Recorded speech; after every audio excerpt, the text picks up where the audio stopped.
We lived about a mile from the from Kapa'a. Ah, Yeah, we were beautiful. about a 20-minute walk to Kapa'a to the beach. 2 blocks to a waterfall, and about 5-minute drive to the mountain. So yeah, Sounds heaven. you can't complain about it. There's no doubt. No. Yeah. Let's see. Let's see. Morgan's just checking on. All right, we're good. Okay, let me see what's going on. Okay, we're hooked up to all the platforms. We got a few people in the house, but we're going to play the intro real quick and come back with a new friend. Okay. Okay, so we'll be right back with Diane Mccann.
How's it going, everybody?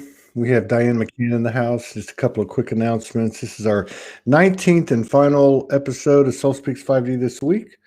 And next week, we got a full boat. Got a whole bunch of people, a bunch of new faces, old faces. And then we got Judith Kuzel on Saturday. And then 2 weeks later, we have her on another Saturday. So we get to talk to Judith twice during April. But right now we have a new friend, beloved sister who's known by a lot of people around the world and certainly in Australia, Diane Mccann. Welcome to the show. Thank you for coming in and honoring us with your presence and sharing space with us. Thank you for inviting me. And hi, everyone around the world. Yes, wherever you are. Well, I have a little bit I usually don't have any information on the people that come on, and I like to keep it spontaneous, but I do have a little information on you because Morgan's known you for a number of years. So my question to you is, well, because I know that you've been doing this a long, long time. So when did you wake up? Were you like everybody else and had a wake up experience, or were you always just weird? I think I was born weird. Yeah. I think I had my first baby wake up when I was 5 and I went to school, and there were kids coming into the UK, which is where I was born, from the West Indies. And it never made any sense to me. Why are the white kids making fun of the color of the skin of the brown kids? And that was the start for me. It was like, the world makes no sense. And then when I was 11 and we had emigrated to Australia, we had been here for 6 months and I was raped, and I knew nothing about sex, and I had never seen a naked man, and I didn't know what to do with that. I had no idea. My parents had always worked, so I didn't really have a conversational relationship with them, and I couldn't tell them. And I finished up in the Theosophical bookshop because I went to go to the library because books were how I escaped my world. And so I went to the Theosophical bookshop. Well, I actually went to the library and got off at the wrong stop. Finished up at the bookshop. And the end result of that was I had my first experience of other worlds, if you like. There were some mediums there who were doing some flower readings. And, you know, I was really young and I saw all these people walking in to this room, and I thought, I'm going to go follow them. So I followed them, and literally they had 3 old people, older than I am now, which is old, and they were giving flower readings, and they were, saying, Todd, the man in the black with the chain, I can see someone standing behind you, and that person is wearing blah, blah, and saying blah, blah. And, here I am, I'm not even 12, and I'm going, where? I can't see anyone. But that day I learned that there was a lot more to the world than you could see, hear, taste, or touch. And by the time I was 13, I found my first spiritual teacher. And hey, presto, 70. 13 years old. Yeah. And she actually talked about this time. Well, she spoke about the year 2000. And when I was 13, that felt like a lifetime away, And so it just kind of, I feel like I've been working toward the year 2000. Is that you? Oh, that's you. Okay, go ahead. Sorry. No, that's good. And so I've turned everything else off.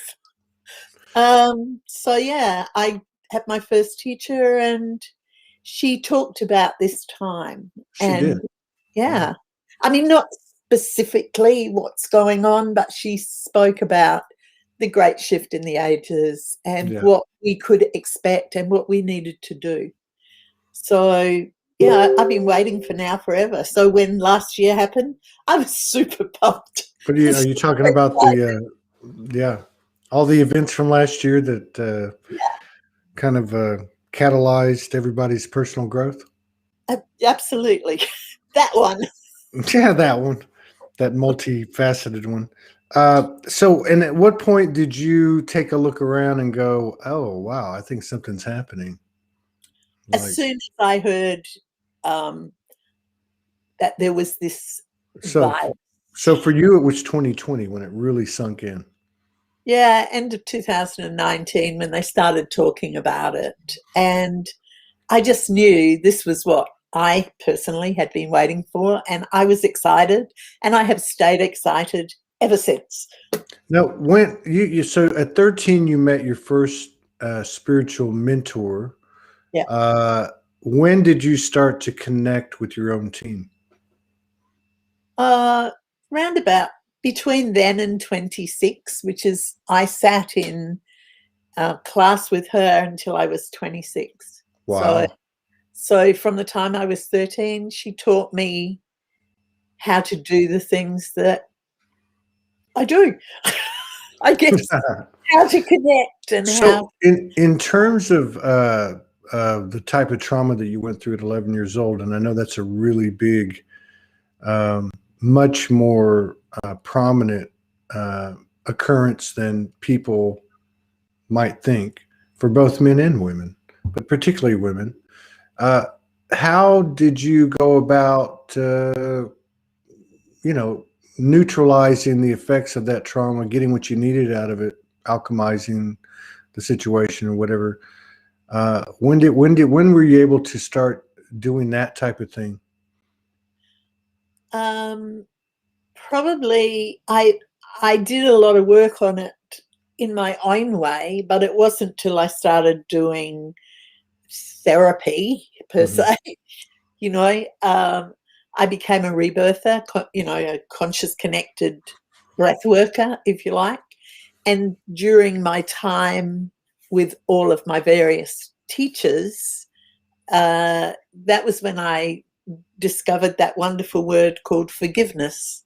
And what I actually realized even before that was that if that had not happened to me, I would not be doing now and for the last 30 odd years what I do, because I teach Tantra. My husband and I, he passed 2 years ago, but he and I taught Tantra for 33 years. And I know that I would never have gone there had I not had that experience at 11. Yeah. So for me, it was a gift. And, that's all I can say. It's like, I think for each of us, because I believe that the soul chooses what lessons we need to learn. So therefore, if I chose it, I better get over it. Yeah. And, you know, I know people who can hang on to stuff for years and years and years and years, but in the end, it doesn't really serve us. No. You know, we just need to let it go, move on, let it go, move on. How does somebody let go of a trauma? Do you have to get something out of it first? Is that a prerequisite to being able to move on without it being, you know, hanging off of you? Well, I think because we have 7 bodies, you know, it's interesting, Todd, interesting question, because, you know, the first place that I let go of it was in my head. But what showed up for me, even if I go back 20 years, which is not that long, I mean, I've done a ton of work over all of those years. But 20 years ago, I flew to Hong Kong and had some color puncture. And they do Kirlian photography. And the guy does Kirlian photography on my fingers and then on my toes and shows me the picture. And I said, so what does that mean? He said, it means that you had a pretty terrible sexual experience when you were around, and he said, before 12, between 10 and 12. I said, how can you tell that? From my fingertips, you know, from the Kirlian energy around my fingertips. He said, because this, your thumb, I don't know whether, am I on screen? Yeah, because your thumb is 0 to 3, 3 to 6, 6 to 9, 9 to 12, 12 to 15. He said, and that bracket there is what shows up. So I said, so what are you going to do about it?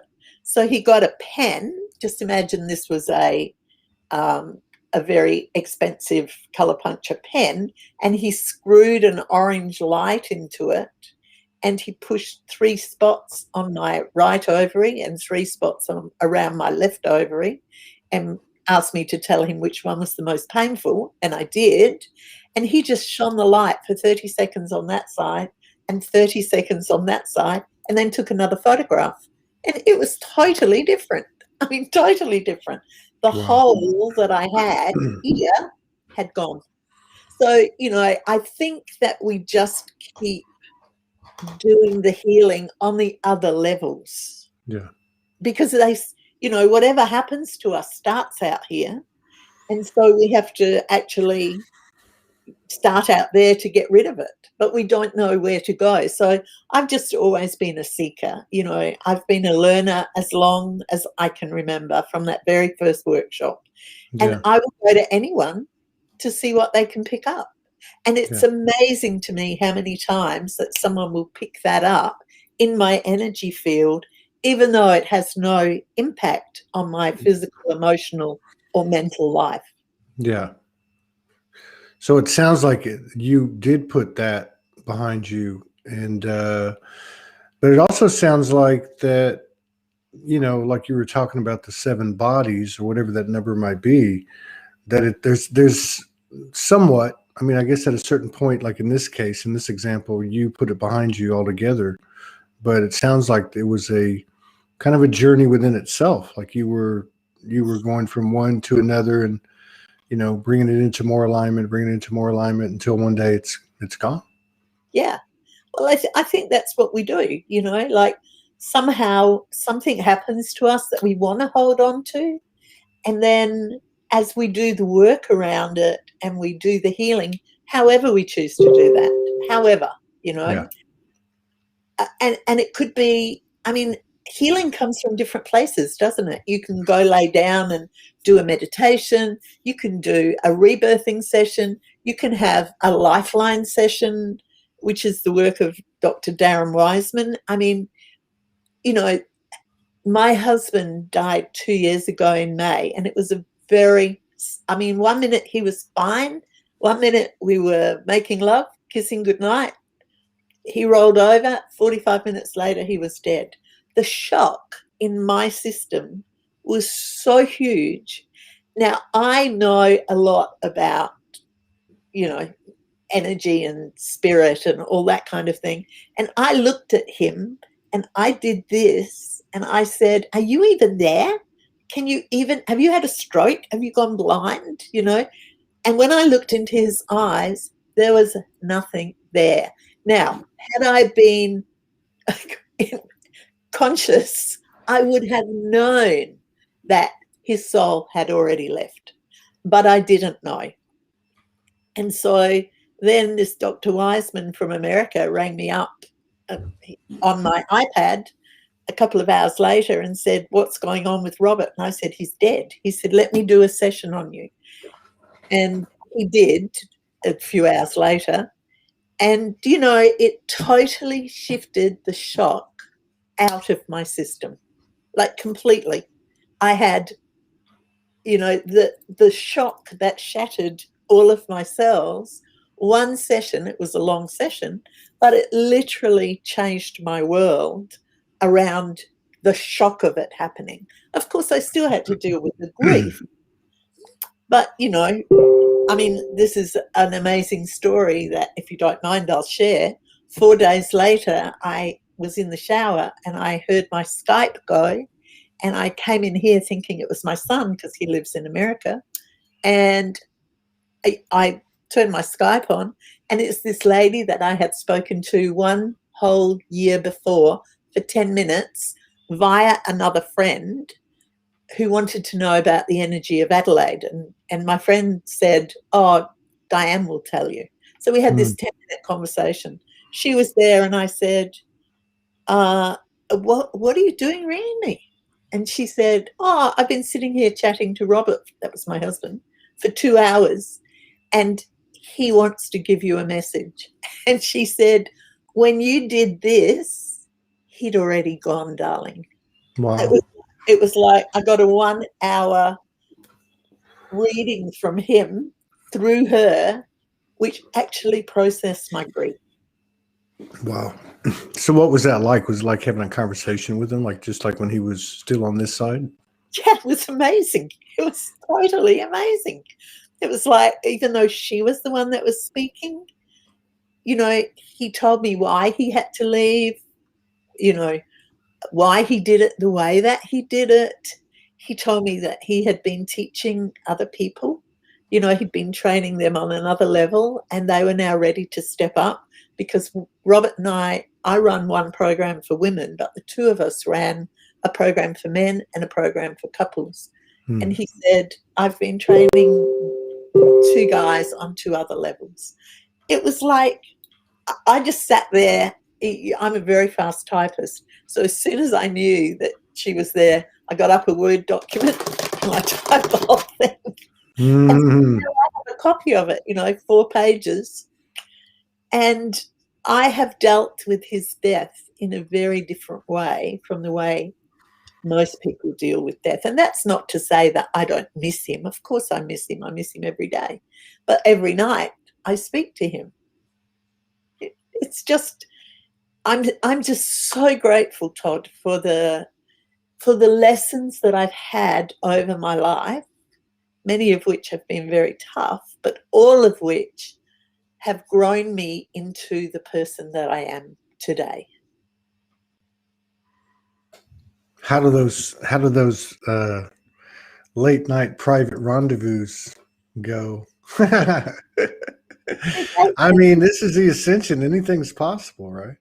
Anything. Yeah, anything. Does he come through, or is it more of you talk? Because I always find that interesting, where a loved one that transitions will go to someone else, but they don't always come in so clearly to the person. That's very true. Can I tell you another really quick story? Yeah, take your time. Robert and I always had cream sheets, always, and on the bed.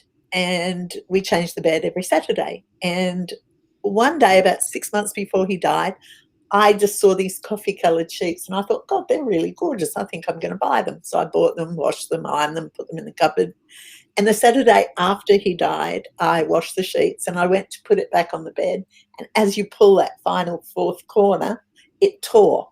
And I was like, oh, what am I going to do? And I thought, those coffee sheets, go get them. So I went and got them, put them on the bed, never thought anything about it. And 10 days later, I was a speaker at an expo, and I wandered around afterwards, and I had a session on a PEMF bed. And the woman who owned the stall came wandering in, and she said, "Oh, Diane Mccann," and I looked at her. I'm very good with names, and I have a very good memory for people's faces. I had no clue who she was. She said, "You and I used to go to the same meditation class when you were in your 20s. I was like, that was over 50 years ago. God, spare me. And she said, "So lovely to see you." And then she stopped looking at me, and she looked over my right shoulder, and she said, "Oh, Robert wants you to know he really likes the coffee-coloured sheets." I knew. Why is it that they can't speak directly to the loved one? That's so strange. Yeah, it is. It is. But he does. He Yeah. does. Well, I mean, I've known people that it's gone both ways. It's gone both ways for me. But I've always noticed that much of the time they'll go to a psychic or to a medium or a friend or someone, and they'll go through an intermediary. That's a fascinating story, though. Maybe they listen more. Could be. I mean, who knows how this thing's set up? Really, I mean, it's I don't know. So, I mean, you've been an observer and a participant for a long time, 50 years, and I mean, yeah. So, I mean, and like, what do you think about what's happening? Do you think that this is, let's just say it this way. Do you think that the ascension and the ascension related topics and all that go with it, to include, for instance, a carbon-based body transforming into a crystalline body, do you think these are programs, or do you think this ship's really going down? That's an interesting question, Todd. I think that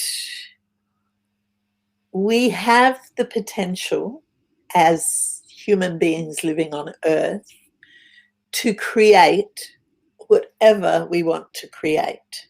And, for probably 34 years, which is as long as I've run the Goddess Within, on a Sunday morning, I speak about the 7 levels and the 7 bodies, and how what we need to do is understand that the great shift is coming. And I've been saying that for 34 years up until now, when I say it's already here. I think that the time now is more for me about literally understanding that it's up to us. There is no being Right on Earth or not on Earth who is going to come and save us. We have been looking for that forever. Oh, the new this or the new that is going to come to Earth and rescue us and save us. We are the ones that we've been waiting for. We are the ones that have to stand up. And, I say it in every newsletter I do. Like this morning, I was thinking, heavens, I just sent a newsletter out yesterday, and, I'm actually tired, not tired, maybe frustrated is a better word, of saying it in a different way to attempt to wake people up. Like, look at what's going on around the world. Right? When you have 24 countries in the world that have suspended the use of AstraZeneca, you have to ask yourself, well, why have they done that? And why are we still recommending it, kind of thing, Right. So I was asked to be a speaker at the first Freedom March that was held in, I think, August last year, the Worldwide Freedom March thing. And I love the saying, and I do not remember who said it in the first place. I wish I could take credit for it, but I can't. And they said, I would rather die standing than live on my knees. That was Emiliano Zapata, there you go. General from Mexico. I would rather die on my feet than live on my knees. Yes, exactly. And so that's been my catchphrase forever. So I speak up, and I know that it's not my job to wake everybody up. I think all of us, all we can do is drop little seeds, and if they get watered and they get some sunshine, you know, you might say one thing to someone and they'll go, well, that's just rubbish. But then if 10 more people say something similar, they will start to wake up. And it's not, you know, we can't be responsible. I mean, do you know, back in the 60s, I remember listening to a series of tapes on a tape, you know, it was a tape recorder thing, on the Ascension. And I can remember sitting on the floor in the flat 60s? in the 60s, in the Wow. 60s, late 60s, but I was sitting on the floor in a flat with a friend, and I cried because the person said, you cannot force your family to come with you. When this happens, this is about you, not about your family. And the ones that you love may not choose to go down this path. And I can remember sitting there crying because I had 2 small children at the time, thinking, but I don't want to leave my kids behind, you know, like that kind of thing. And what I realize now is that it's their choice. If they wish to stay and live in the 3D world, then that's their choice. But, you know, every single culture, from the Inuit Indians to the Native Americans to the Australian Aboriginals to the Hopis to the Mayans to the Aztecs, every single culture, bar none, except the white man, have all handed down the prophecy. And the prophecy has always been the same. They might call it by a different name, but literally it's the great shift in the ages, you know, and we're there. And if we're there, then we just have to decide, do we want to live in heaven on earth, or do we want to live as slaves? And we have been slaves. If you take it back to the very beginning of time, I mean, we've been slaves for eons. Yeah, no doubt. And yeah, that's an interesting point you bring up about the oral histories and the the prophecies of the indigenous, Aboriginal, and so on. And then if you look at the origination of all of the religions, because I would even go so far to say that even in Western religion, they prophesize these times. They just paint a very dark picture, right? But if you look at the origination of these religions, and you really stick to facts and not what we get up here, there is a strong argument that obviously we were seeded by one method or another, and that religion was created regardless of how much, how much light it can bring you, or vice versa. There's a strong argument that these religions were created as a means of control, really, Absolutely. Yeah. And isn't that where we are still today?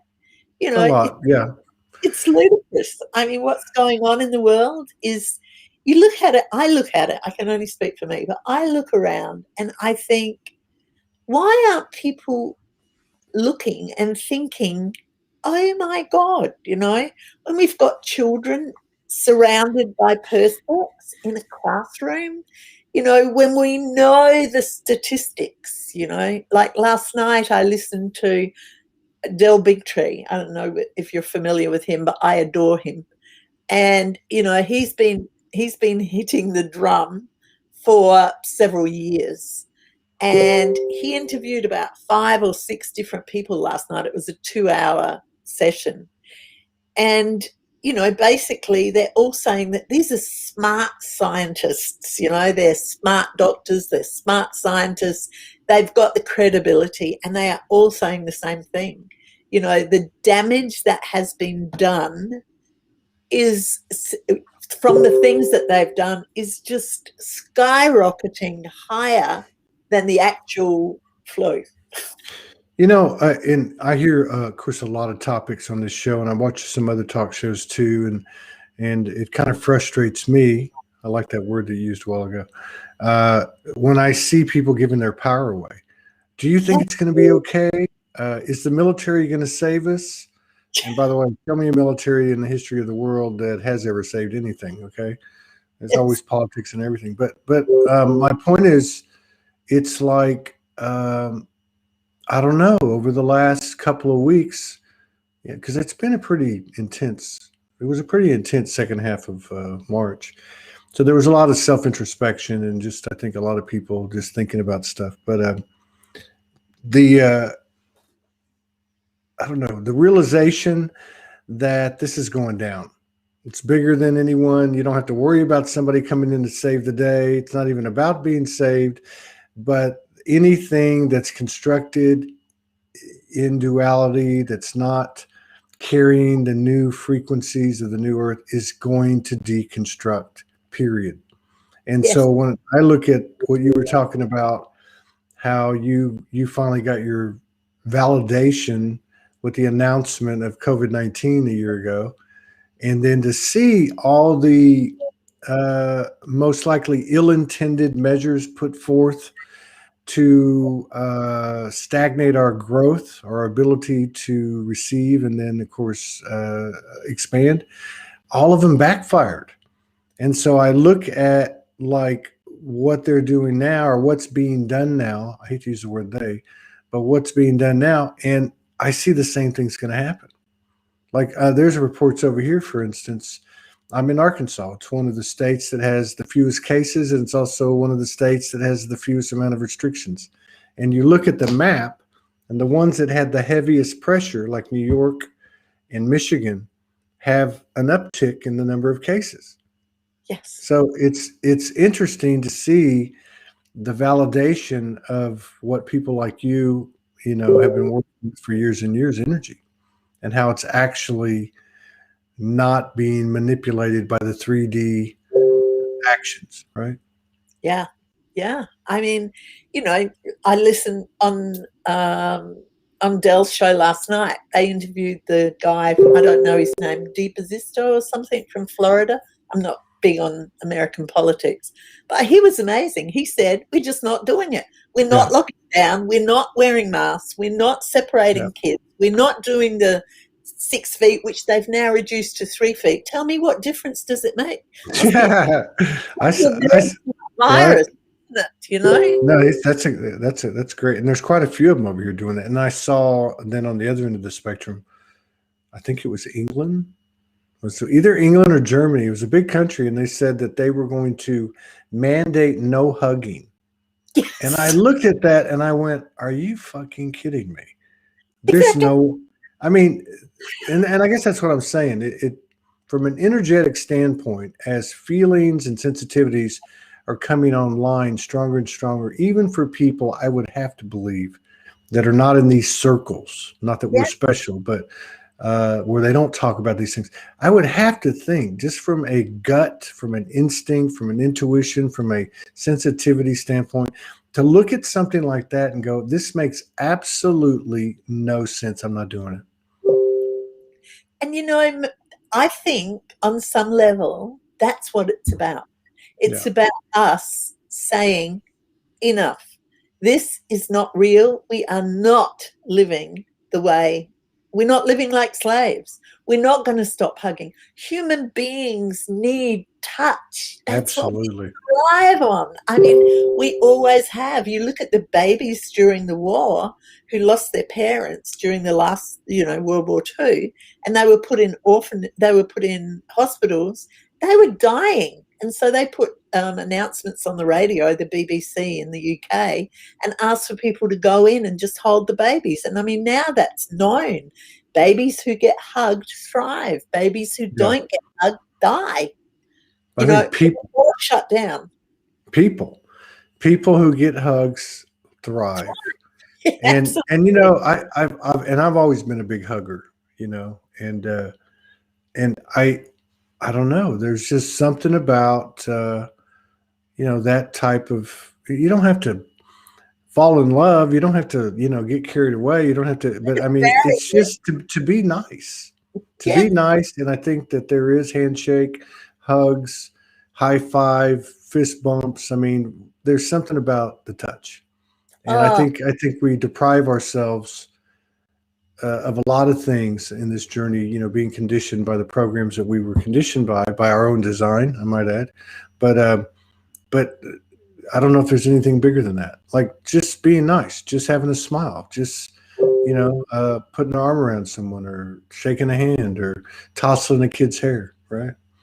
Exactly. And, for me, it's so sad that, in our men's course, we have a beautiful picture. I mean, it's a terrible picture, but it points to the facts. It's got 6 whales beached, and it says the WH is crossed out and the M is put in. And the saying is something like, if 6 males beached, the world will be up in arms. But because 6 whales beach, right. And the truth is that people's suicide, it's gone through the roof. And young people, kids of 5 who are on antidepressants, it's like, hello, what are we doing? So we're going to have a lot of work to do to undo what's happened. And, I always, Robert used to say, are you in the movie or are you watching the movie? Because if you're in the movie, you can't do anything. If you're in it, you can't change it. But if you're watching the movie, you can get up and change the station, or you can walk out of the theatre. So we have to know. I know it's a cliche, Todd, and it's, you kind of want to throw up a bit. But the truth is, everything is going the way that it's meant to go. Absolutely it is. Absolutely it is. I mean, and it's so ironic because I've always said this, and I've said on the show many times, how the universe teaches in a paradox manner. And here we are thinking someone's out to get us with a virus created in a lab and quarantines in mass that have energetic the intention to negate our natural energetic flow by covering our mouths and keeping us inside or whatever. But we picked it. We actually picked it, right? So that we could have so that we could get to that point of I've effing had it. I'm done. I'm not participating in this. Yes. Yeah. And so it's exciting. It's exciting to see, the people all over the world that are standing up and that are protesting and that are saying in their own way, enough is enough. Yeah. Last week, 2 weeks ago, I flew to Brisbane, and that's the first flight I've been on for 2 years, really. And on the way back, they announced, just before I got on the plane, they announced that they had 1 case of COVID in Queensland. And so basically, they've been tracking me, chasing me to go and have a PCR test, the swab up the nose. There's no way I'm going to do that. There is no way, And so it's like 1 case. What are they going to do when winter comes? Yeah.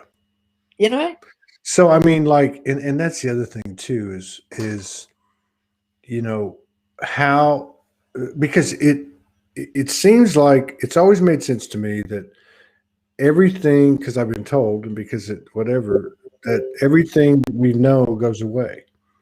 And so, like, you look at certain things like belief systems, which I guess is what it all comes down to, but like customs and just different things, labels that we take on. But there's other things too. And those other things are more a part of our moment by moment experience, to include the government mandates no mask, or whatever it is they come up with, and it just makes sense to me that we literally are going to have to say no. Yes. And I don't mean this as a political statement. I mean this as a soul sovereignty uh, Yes. part of our evolution is where you just have to. Well, we would. It's almost like when you do an activation or a treatment, and you say, "Thank you, it is done," and so it is, or in love and light, and love and light, and love and light. Like no one's going to do it for us. We've got to make the decision energetically from the core of our existence, and I just see it having a very literal. A literal aspect of it because that's what we're down here doing. Absolutely. So we should be celebrating, shouldn't we? We should be I think really, so. we could choose to say, wow, we Yeah. picked this. Let's Yeah. stand up. Let's stand in our truth. Let's come from a place of love. And let us know that this too will pass. Yeah. Because everything does. Oh yeah. Well, and it's almost to me like the this too will pass moments are the moments that bring the comment on. To me, they're feeling very unnatural. Uh, I'm going, okay, why am I in this space? It's not necessary anymore. I think I've come far enough, and I'm only speaking as an individual who's just like everybody else. I'm just saying this is what's going on in my head. I don't, there's certain things that we've figured out in our journeys that are not necessary. They're just not necessary. They create static. They create imbalance. They create externalization. They create stagnation. And I just sit here as because 2020 was huge. 2021's been huge. And I'm thinking, I don't think I want to swim in these waters very much. I don't see the value. Do I have a trauma I need to remember? Do I have something I need to bring into alignment? Yes. But that's not going to change whether I swim in these old, murky, muddy waters seeking that needle in the haystack for an hour or 10 days. It's not going to change. I'm still going to have stuff that's going to be presented to me from a higher perspective in a divine orchestration that I'm getting better at detecting, and I'll work on that stuff. But as far as this atmosphere of discord and conflict and so on, I just don't feel it anymore. I don't want it. Exactly. And it just shatters your energy field, doesn't it? You know, it kind of comes in and you just have to make a decision. And my decision is to live in a space of love. That's my decision. And the truth is that I have not had one moment of fear. I have not had one moment of people say, but I'm so over it. I go, you know, in the talk that I gave for the Freedom Day, I said, you know, the First World War went for 4 years. The Second World War went for 7 years. The Berlin Wall stood for 38 years. And we've been doing this at the time for like 5 months. I said, you know, one of the things human beings are so used to is fast, you know, fast food, fast this, fast that. It's like it's a process. You can't start something this huge and expect it to just stop just like that. It will change. And we just have to stay in our truth. We have to stay standing, and we have to stay in the love. And, you know, I mean, they know enough about meditations to know that the more we all focus on the light, the more the light will come in. You know, I just have no doubt it's changed. Yeah. I think that the dark side, you know, is you can never, ever put out the light, Todd. I don't care what you try to do, you know, but you can't put out the light. So if you can't put out the light, then a few bits of dark are just going to pop up for you to look at and say, if I fill them with light, the dark will change. And that's what you need to do. Really, that's the only thing you can do, because otherwise you're just going to, you know, you're going to spiral down. And I feel like I've spent a lot of the last 18 months, and I'm sure you have too, and I'm sure lots of people have, you know, but supporting those people who really want to be standing, but they're kind of crumbling because they've had enough. I think that's everybody, isn't it? I'm happy to say I'm not okay. You know, I'm much more comfortable saying I'm not okay than saying, oh, I'm great. You know, even when I say I'm great to someone or I'm feeling pretty good, I'm not talking about like perpetually. I mean, I am feeling good. Don't get me wrong. I'm saying as an honest human assessment of myself, I'm not okay. There's things I'm working on. I've made some progress here. I made some progress there, and I need to check the under the hood on this and that. But I think that's for me, like a big part of what I see happening this year is where we're all being brought down to, you know, people use the word authentic and raw and real. But I Yeah. mean, it's like, hey, can we get past the point of embarrassment and shame and blame and externalization? Can we be comfortable in our own skin? Is that the key to navigating with the highest efficiencies this transition we call ascension? Is that we just got to be comfortable in our own skin? Wow. I think being authentic and being real and saying it how it is and having authentic relationships with Hmm. other people, being able to speak your truth to your family in particular, because of course that's where all the stuff usually gets caught, you know, Not the truth. and maybe walking away, you know, like Yeah.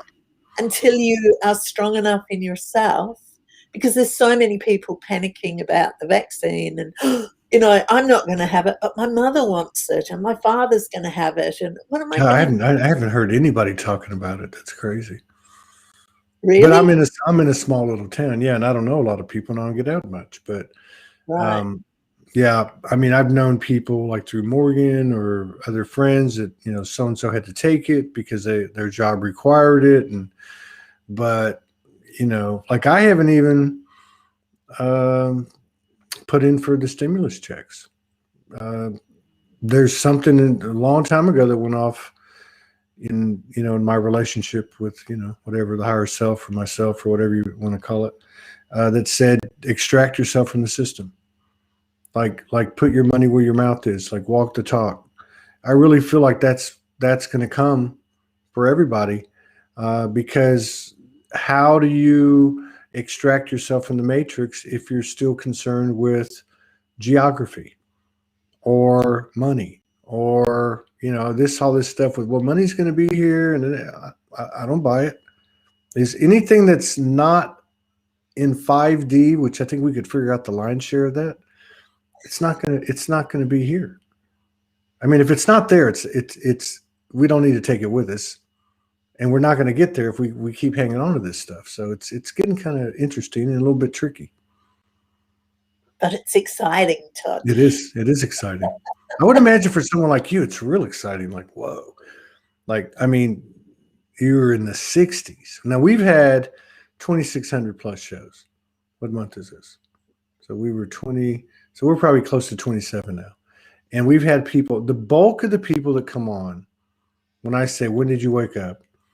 It's 2012, give or take a year or two. And then there's a whole bunch, there's like a wave in the 90s, like Morgan. I know a lot, particularly women. And then there's some in the 80s, harmonic convergence. We've had a couple, now maybe three with you from the 60s.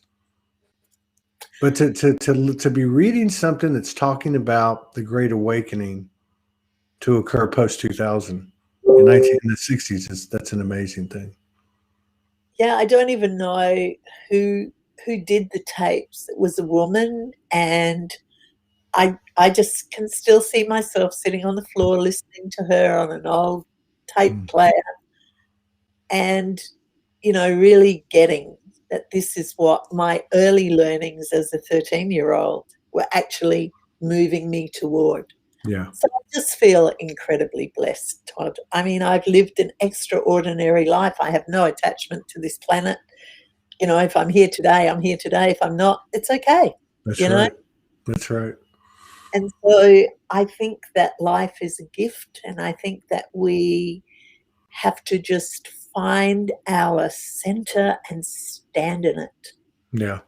With joy, you know? Yeah. If you feel Yeah. miserable, feel miserable. That's right. That's You know, exactly right. Yes. be Yes. happy, express your feelings. Yeah. There's half of humanity has never been allowed to express their feelings. They don't even know what they are. Yeah. You And know? you're seeing more people do that. I was talking to a guy prior to this, and you're seeing more people speak out. And it doesn't mean they're always in alignment.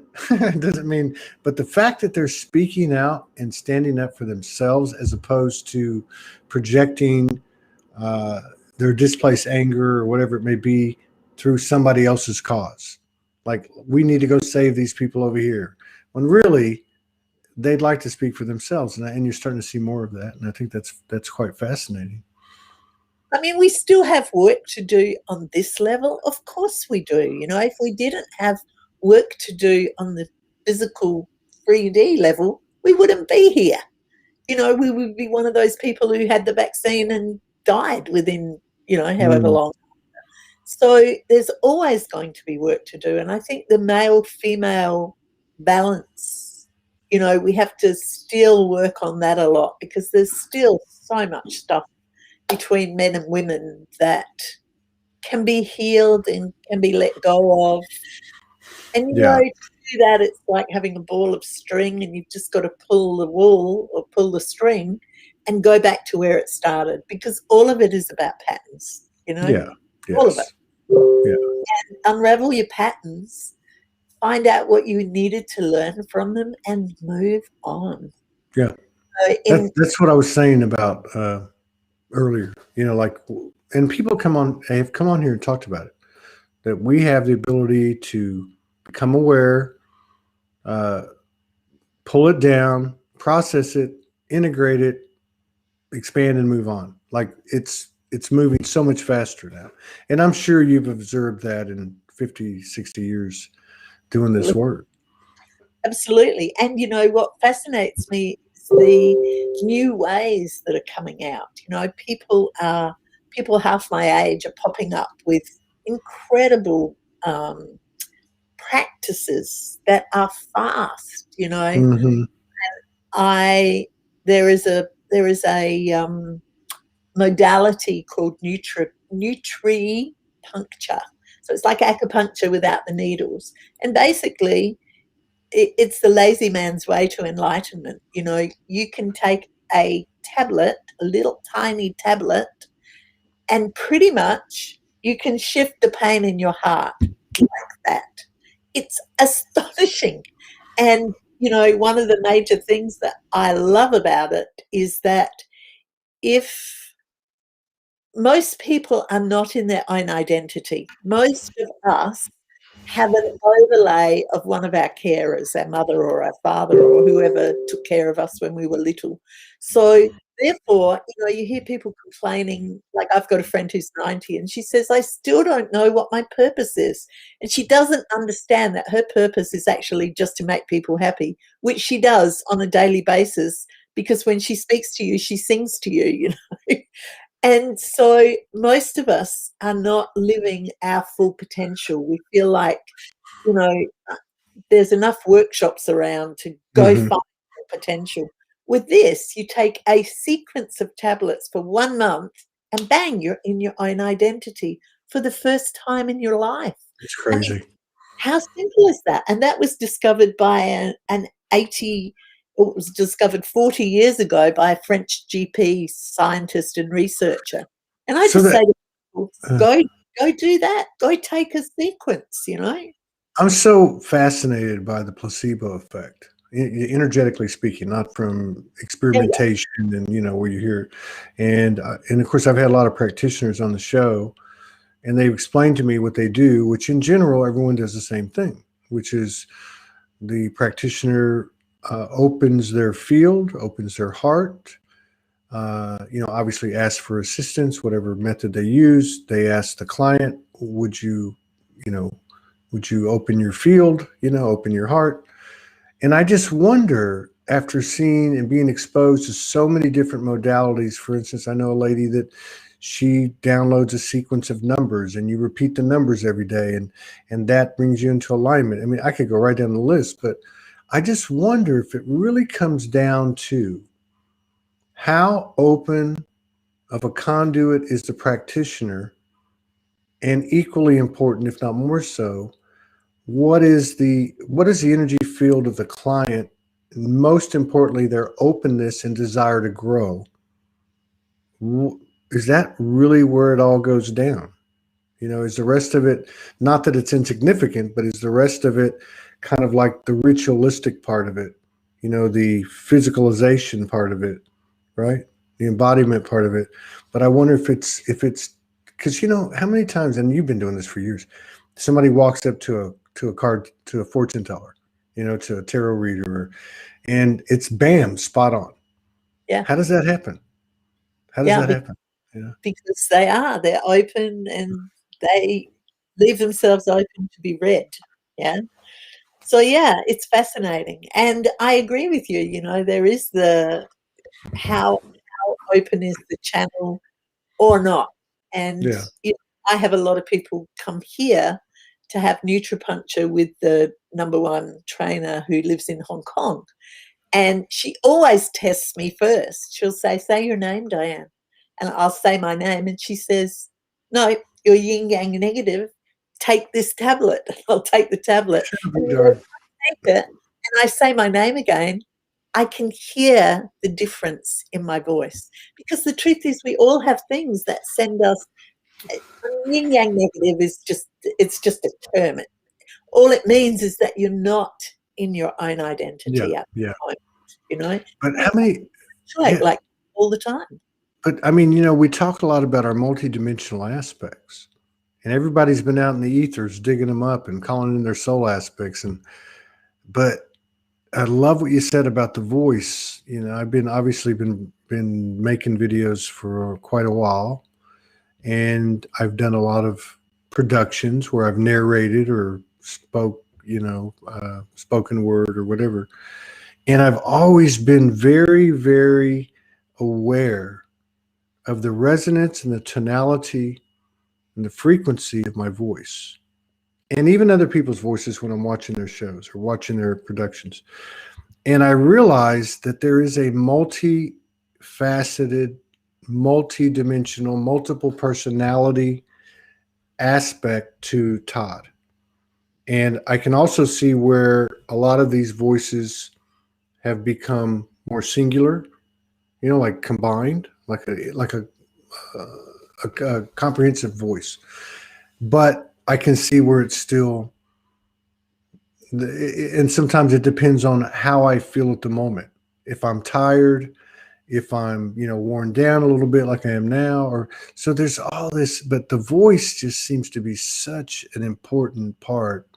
And I want to say, even, I know we go through the heart and all that, but there's something about the voice being like a central place of the chakras, the invisible aspect of it, the visible aspect of it to the senses, and the power that it has that we haven't really utilized. Oh, I agree. I agree completely. And I think you have a beautiful voice, by the way. Thank you. Very soothing. Yeah, I did a workshop with the guy who invented nutripuncture, and he got a woman who was a singer at the front of the stage. Now, I'm not a singer, but I appreciate music. And she sang, just a few lines of a song, and he said, stop. And he said, you have no fire in your voice. And he gave her the tablet for fire. And she took it and she sang. Now, I would have said she was perfect the first time, right? But the second time, he listened, and he's such a genius, this guy. And he said, now we need some earth. And he gave her the tablet from earth. He did it 4 times with 4 different things. And I swear to God, the 5th time that she sang, her voice just resonated through the entire space. I was shocked because I would have said she was perfect on the first shot, Yeah. So, yeah, I really believe that how we speak and how we connect, if we get the heart to connect with the voice and it comes across, to other people, it can be deeply, deeply healing. Yeah, I think we underestimate, especially for those of us who are so special, we've been out in the ethers connecting with all these different aspects of ourselves. Wow, aren't we special? We forget the power of the human being. And I'm talking about eye contact. And I'm talking about the resonance, tonality, frequency, vibrational aspect of the voice. It's not even what we're saying. It's not. It's a noise, but it's not words. It's not the words. It's the energy of the exchange. That's why I love doing this show, because a lot of times I'll get off and Morgan might not have seen the show, and she'll say, "How was that?" "Oh, that was great." "What was it about?" "I don't know. I just know it was great." Well, I can just because I can describe the experience and I can describe the person's energy, but I can't. I could. I mean, but I'd have to sit down there and think about it. But you know what I mean? It's like we're becoming. We're literally not only are we becoming, like you can say, carbon to light, or human to higher self, but the way we're communicating and the way we interact and the way we work. I mean, my hours now, the last 2 weeks have been sleep 4 hours, get up, work 2, sleep 3, get up, work 4, go to sleep for 4. You know what I mean? I mean, like, I don't know what's going on here. And all you can do is go with whatever it is, can't you? Yeah. It's like, I have I love energetic medicine, and I have 3 energetic medicine machines, 2 really big ones and a really small one. And the man who invented the small one, he just sent everyone a free program on a thing called coherence.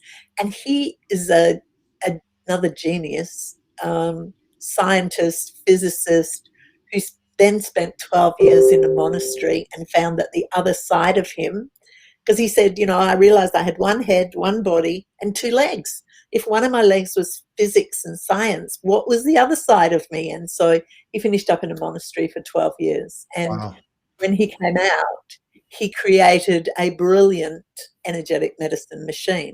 But then it got transposed like 4 or 5 years ago to a tiny, weeny little thing like this that you just wear. And he gave everyone this free coherence program. And if you think about coherence, if you and I are in coherence with each other, then everyone that is listening can also, regardless of where they are, but they can also move into coherence, because it's like a field. It's like the Schumann resonance, it just flows out and it encompasses everyone. And so he's doing a test at the moment where he's saying, do it for 2 weeks every single day and then send me back a questionnaire and we will see what's happening.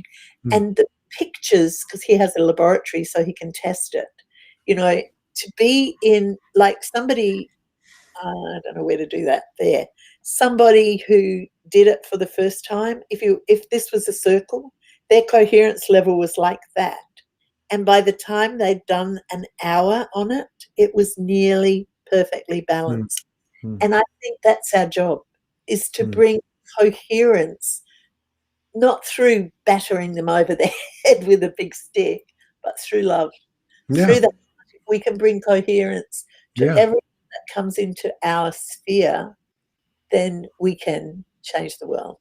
Well, and I think, this is what we're witnessing. I mean, so you have the 3D owner's manual over here, and you got the 5D owner's manual, 5D plus owner's manual over here, and we don't have it. We have the old 3D, but so in the middle, there's no rhyme or reason. I mean, it's figure it out as you go. We've all heard it. We're going to give you the pieces. You got to put it together, right? Yeah. But I think, what I've been pointing to and what you're talking about, we're actually watching this happen. And it's like a physical metamorphosis, right? Because you're like, for instance, and I've seen it so many times in doing what I do.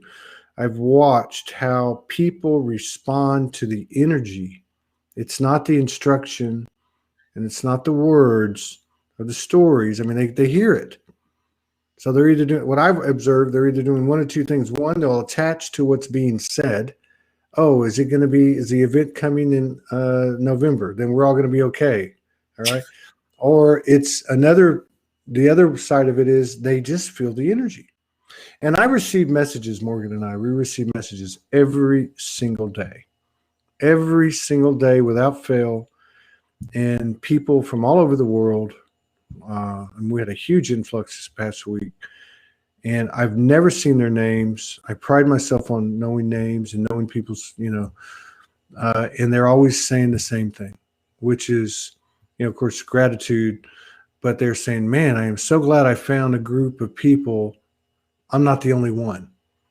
Yes. Like my feeling is somebody wrote me yesterday or the day before, they were like, my guidance was telling me to do this. I didn't do it.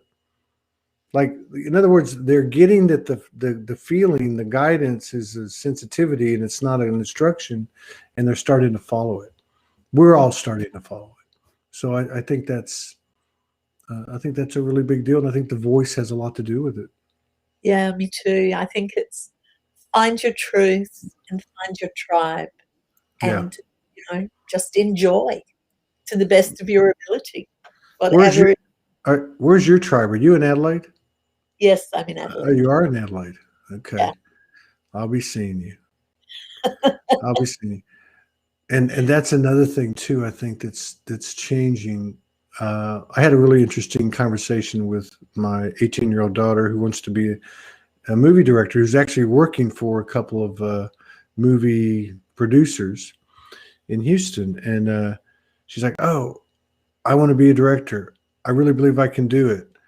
And I'm like, I believe you. You do? I'm like, yes. And she says, how do I get there? I said, well, look like, you're 18 years old. You got your own apartment. You're working for 2 movie producers. I mean, that's a long shot. So you're already doing it. And so it was just more like I was talking to myself with my own stuff and going, just don't worry about how it happens.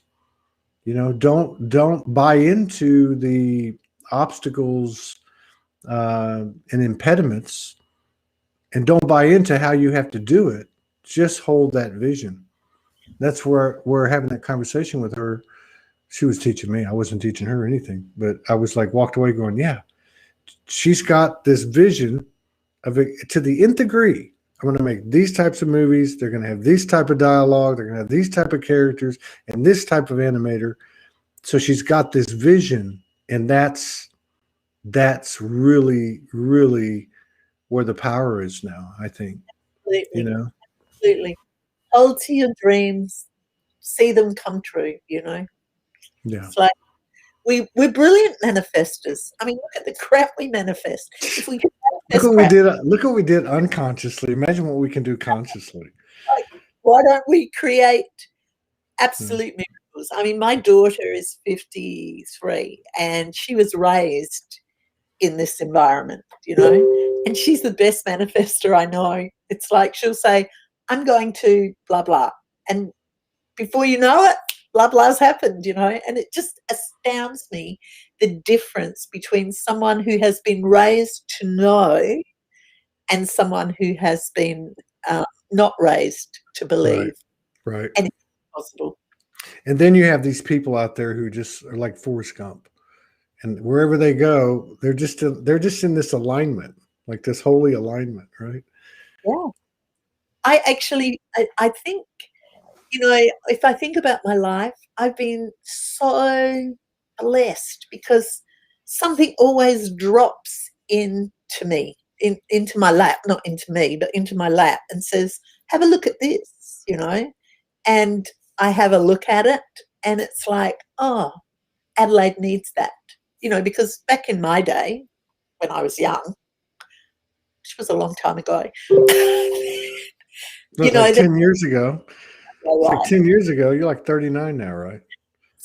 So nothing came to Adelaide, So basically, I've been the pioneer for Adelaide where, I've gone and done something and then brought it back to Adelaide. And then somebody's mentioned something else and I've gone off and done it and brought it back to Adelaide, Very cool.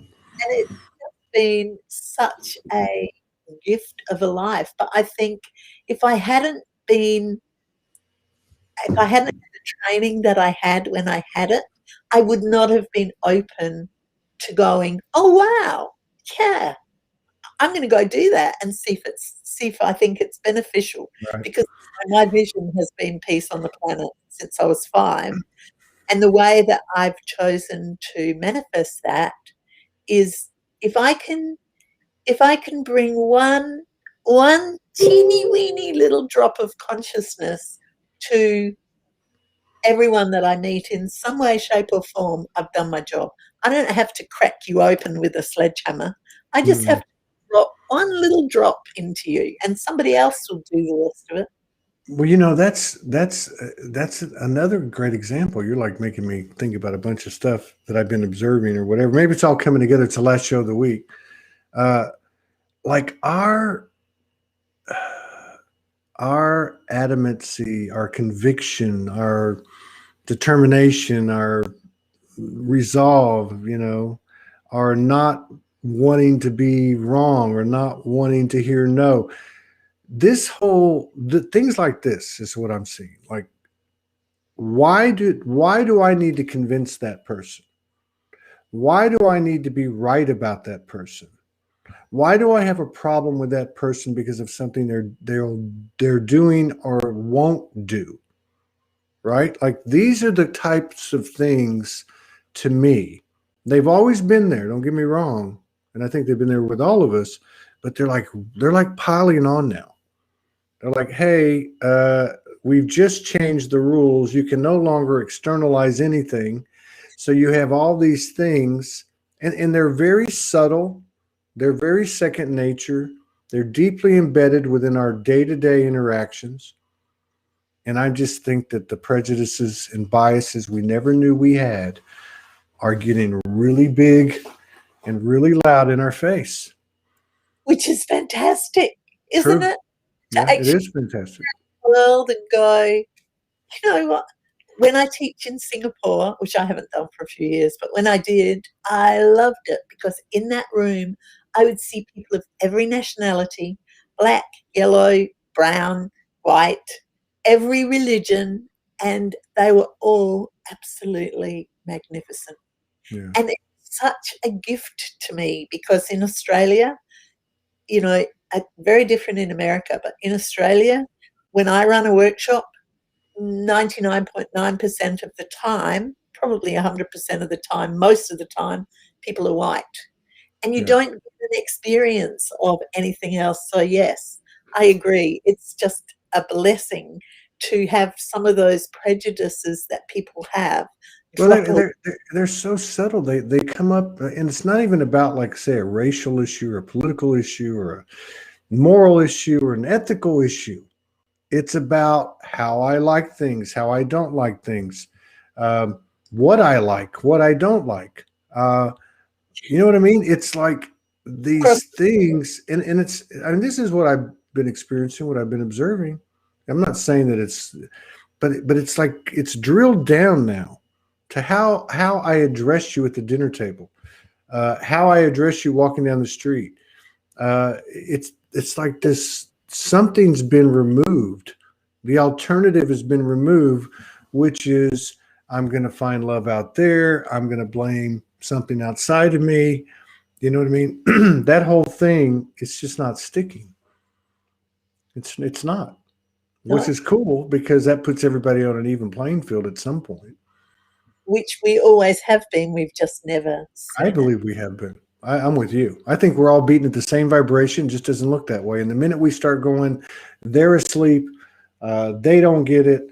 They got it and I don't.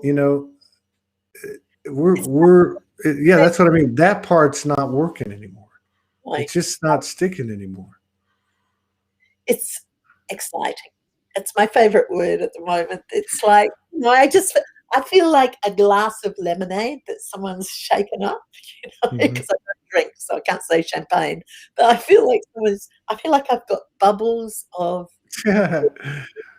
excitement and and blessedness inside me. Yeah. Yeah. which is Yeah, I have a feeling too. It's actually going to get easier and easier, and really has.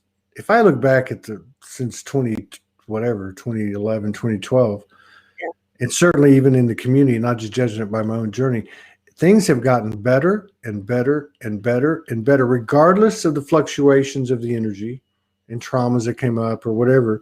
It's gotten better, better, better, and better. And I really feel it's gonna become comfortable as soon as we can relax and chill the F out, because it's not that serious, right? But at the same time, it's an honorable, reverent place to be, right?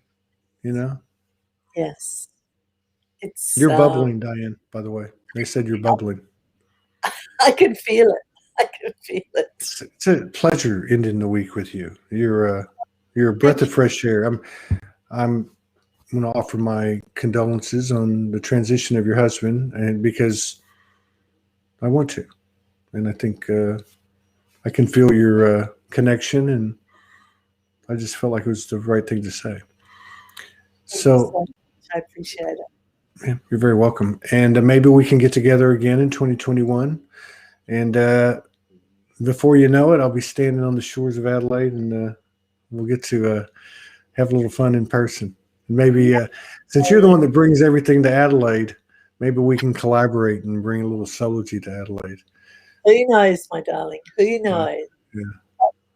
I'm going to wish you a beautiful, and everyone who's listening, a really, really beautiful day. And, you know, those simple words, I think you used it earlier on, but be kind, you know, Yeah. be gentle, know that you are magnificent, and don't buy the story. Just Yeah. have a great life. Thank you for inviting me on, and blessings to all of you. Thank you, Diane. Love you. Peace.